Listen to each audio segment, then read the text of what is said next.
मेरा नाम पुष्कर तिवारी है। मैं नासिक महाराष्ट्र में हूँ। प्रॉपर मैं आरा बिहार से हूँ। आज मैं आपको मांगलिक दोष के विषय में समझाऊंगा। मांगलिक दोष क्या होता है? मांगलिक दोष या कोई योग भी बोलते हैं। तो मांगलिक योग और दोष क्या होता है, इस चीज़ को हम लोग समझेंगे। तो सबसे पहले मैं बता दूं कि ये एक मैंने लग्न कुंडली बनाया है, जिसका लग्न यहाँ है। तो इसको हम लोग मालूम है कि इसको फर्स्ट हाउस बोलते हैं, सेकंड बोलते हैं house, third house, fourth house, fifth house, sixth house, seventh house, eighth house, ninth house, tenth house, 11th house, 12th house. तो ये 12 घर मैंने जो है इसमें कुंडली में होता है। तो इसमें मंगल की स्थिति, मांगलिक दोष जो बनता है वो मंगल से बनता है। और मंगल की जो स्थिति है, कहाँ पर बैठने से मांगलिक दोष होता है, पहले उसको मैं बताऊंगा। तो अगर फर्स्ट हाउस में, फोर्थ हाउस में, सेवन्थ हाउस में, एट्थ हाउस में और 12 हाउस में मंगल हो, मतलब कि अगर मंगल यहाँ बैठा हो, मंगल यहाँ बैठा हो, मंगल यहाँ बैठा हो, मंगल यहाँ बैठा हो, मंगल यहाँ बैठा हो, तो ये 5 जगह अगर मंगल बैठा हो फर्स्ट हाउस में, मतलब यहाँ बैठा हो, यहाँ बैठा हो, यहाँ बैठा हो, यहाँ 8वें घर में बैठा हो और 12वें घर में बैठा हो, तो मांगलिक योग बोलते हैं, होता है, या मांगलिक दोष होता है। अब मांगलिक दोष जो है मंगल के बैठ जाने से हो जाता है, ऐसा माना जाता है। और इसमें से भी अगर सप्तम में मंगल बैठे तो उसको बहुत ज़्यादा रूप से देखते हैं कि बहुत ज़्यादा मांगलिक है, ऐसा बोला जाता है। क्योंकि सप्तम विवाह स्थान, पत्नी का स्थान है, स्पाउस का स्थान होता है, पति पत्नी का। तो इस वजह से ये जो स्थान है, तो इसमें अगर मंगल है तो उसको पूर्ण मांगलिक हम लोग बोल सकते हैं। लेकिन अगर किसी व्यक्ति की जन्म 6 नक्षत्र में होता है तो उसको पूर्ण मांगलिक बोलते हैं। तो वो 6 नक्षत्र है अश्वनी, अश्वनी के बाद रेवती होता है, अश्वनी रेवती। उसके बाद जो है अश्वनी रेवती के बाद हो गया अश्लेषा, मघा, और जो होता है मूल और ज्येष्ठा। ये 6 नक्षत्र में अगर जन्म हो तो उसको हम लोग बोलते हैं कि गंडमूल नक्षत्र बोलते हैं इसको। ये 6 नक्षत्रों को हम लोग गंडमूल नक्षत्र बोलते हैं कि गंडमूल नक्षत्र में जन्म हुआ। तो किसी व्यक्ति का अगर इन नक्षत्रों में जन्म है, स्वनी में, रेवती में, अश्लेषा में, मघा में, मूल में, ज्येष्ठा में, और मंगल उसका ऐसे बैठा हुआ है, तो उसको हम लोग बोलेंगे कि वो मांगलिक है, पूर्ण मांगलिक बोल सकते हैं। हाँ, तो पूर्ण मांगलिक बोलते हैं। और इस वजह से और मांगलिक योग देखा क्यों जाता है? तो मांगलिक योग इसलिए देखा जाता है कि विवाह से संबंधित जो है दो, अगर मांगलिक लड़का है तो लड़की भी मांगलिक हो, लड़की मांगलिक है तो लड़का भी मांगलिक हो, ऐसा बोला जाता है। क्यों बोला जाता है? तो एक श्लोक आता है कि लग्ने बे पाताले जामित्रे चाष्टमे कुजे कन्याभिचतुर्विनाश स्वाद्भृतु भार्या विनाशनम। क्योंकि अगर मांगलिक लड़की से या लड़के से शादी नहीं होगा तो भार्या का विनाश होगा, मतलब पति या पत्नी का विनाश हो सकता है।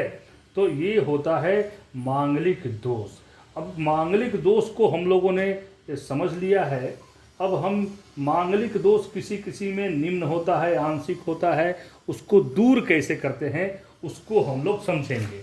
तो मांगलिक दोष दूर करने की जो सबसे जो प्रबल चीज़ जो है कि कैसे मांगलिक दोष कम हो जाएगा, तो सबसे पहला मैं ये आपको ये बताना चाहूँगा कि अगर ये मंगल बैठा हुआ है, मंगल, और मंगल के जहाँ पर मांगलिक होता है वहाँ पर अगर शनि, राहु या केतु, ये तीनों में से कोई ग्रह अगर साथ में मंगल के यहाँ बैठ जाए, यहाँ बैठ जाए, यहाँ बैठ जाए, यहाँ बैठ जाए, तो मांगलिक दोष जो है आंशिक रह जाता है। पूरी तरह से मांगलिक दोष मेरे विचार से समाप्त नहीं होते हैं, लेकिन आंशिक हो जाता है, प्रभाव मंगल का कम हो जाता है। तो अगर जहाँ पर मांगलिक दोष बनाता है मंगल, उस स्थान पे शनि, राहु या केतु अगर साथ में, ये तीनों में से कोई भी ऑब्लिक कोई भी ग्रह अगर मंगल के साथ बैठ जाए तो उसको बोलेंगे कि मांगलिक दोष आंशिक हो गया। अब दूसरी बात जो है, अगर मंगल पे गुरु की दृष्टि पड़ जाए, मतलब अगर मंगल गुरु के साथ में बैठ जाए, तो ये पहला था। दूसरा जो है कि अगर मंगल के साथ में गुरु बैठ जाए या गुरु की दृष्टि हो जाए तो भी मांगलिक दोष को समाप्त बोला जाता है। लेकिन मैं बोलूँगा कि पूरी तरह से मांगलिक दोष समाप्त नहीं होता है, तो आंशिक बोल सकते हैं कि आंशिक हो जाएगा। अब गुरु की दृष्टि आपको पता है कि अगर 7वीं पूर्ण दृष्टि होती, अगर गुरु यहाँ बैठ गया और मंगलिक यहाँ पर मंगल, यहाँ से चौथुर्थ में मंगल है, तो हम ये बोल सकते हैं कि गुरु जो है मंगल को देख रहा है 7वीं दृष्टि से, तो ये मांगलिक दोष आंशिक हो गया। या गुरु यहाँ बैठ जाए साथ में, या गुरु इसके साथ बैठ जाए, या 5वीं दृष्टि पड़े, गुरु यहाँ बैठ जाए और यहाँ से जोड़ेंगे तो 1 2 3 4 5, तो मांगलिक दोष होता है ना। तो हाँ, तो गुरु की दृष्टि अगर पड़ती है, यहाँ से अगर गुरु बैठ गया और यहाँ दृष्टि 7वीं हो गई, या गुरु यहाँ बैठ गया और यहाँ दृष्टि 7वीं हो गई, 5वीं हो गई, 1 2 3 4 5वीं दृष्टि हो गई, तो गुरु की दृष्टि हो जाए या गुरु साथ में मंगल के बैठ जाए, मान लीजिए यहाँ मंगल बैठा और गुरु साथ में बैठ जाए, तो मांगलिक दोष समाप्त हो जाता है, ऐसा लोग बोलता है। लेकिन मेरे विचार से मांगलिक दोष आंशिक रह जाता है, ऐसा बोल सकते हैं, है ना। अब देखिए, इसके अलावा मैं ये भी बात करूँगा कि अगर मान लीजिए किसी के कुंडली में लग्न में मंगल है, ये तो मंगल हम लोग समझ गए, किसी के कुंडली में अगर ये मंगल को हम पकड़ें, यहाँ पर मंगल है और मंगल अगर मेष राशि का, मतलब यहाँ पर 1 नंबर लिखा हो, मतलब किसी का लग्न मेष लग्न हो और मेष लग्न में मंगल अगर यहाँ पर बैठे प्रथम भाव में, फर्स्ट हाउस में, तो भी मांगलिक दोष को आंशिक बोल सकते। क्यों? क्योंकि 1 नंबर में मंगल 100 राशि का होता है ना, तो यहाँ पर अगर बैठ गया 1 नंबर रहा तो ये आंशिक मांगलिक योग बनता है।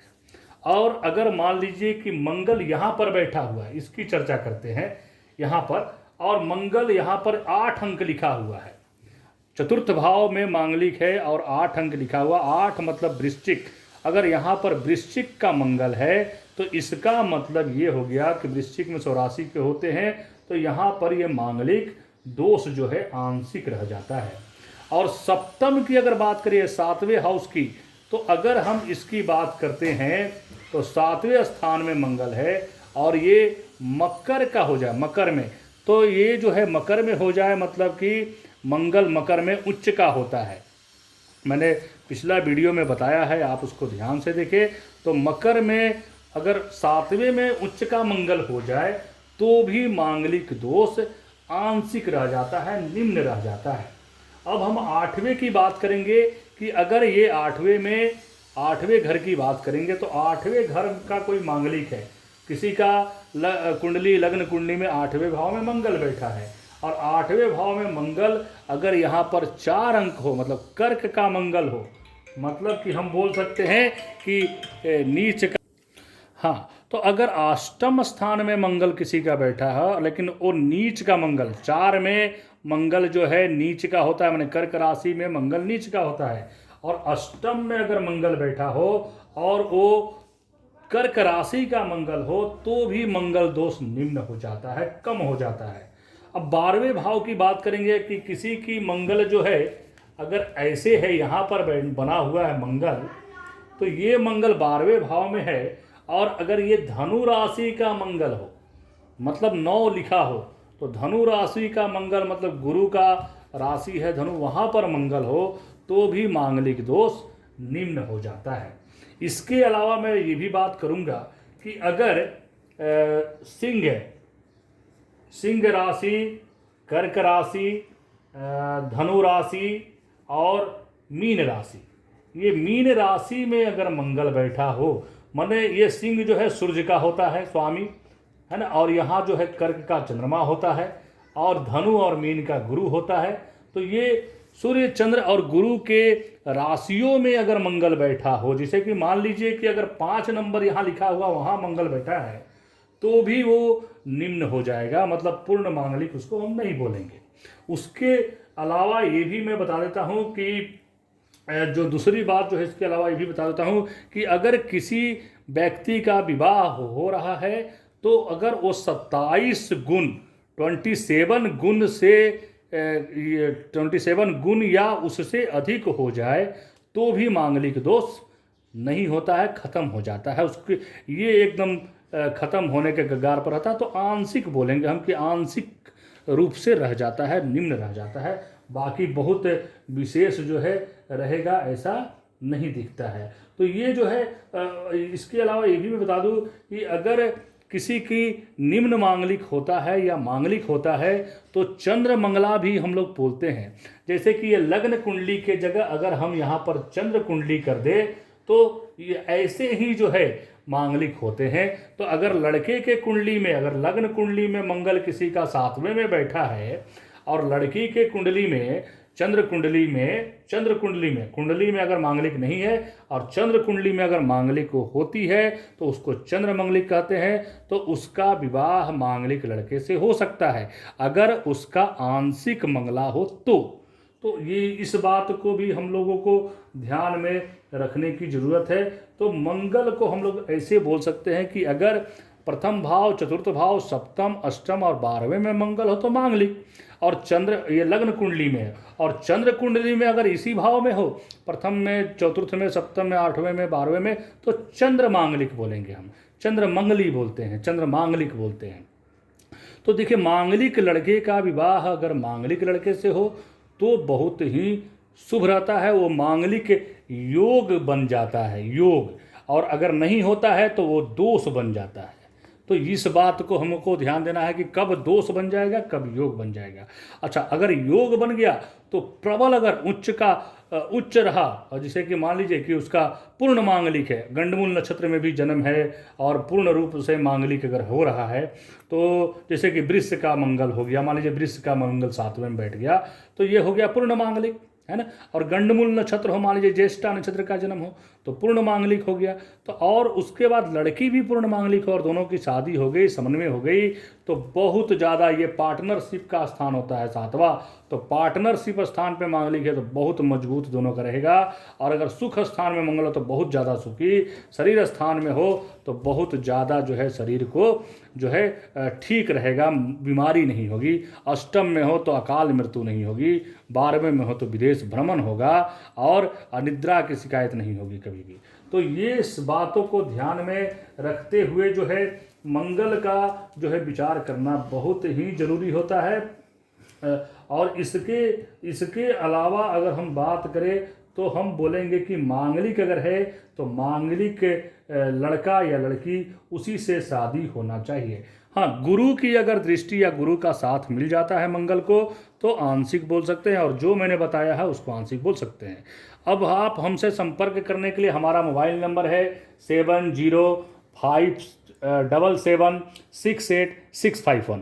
इसके अलावा आप हमारे वेबसाइट www.astropurn.com इस पे भी आप फी पे करके संपर्क कर सकते हैं, अपॉइंटमेंट ले सकते हैं और आप अपनी कुंडली का विवेचन हमसे करवा सकते हैं। धन्यवाद।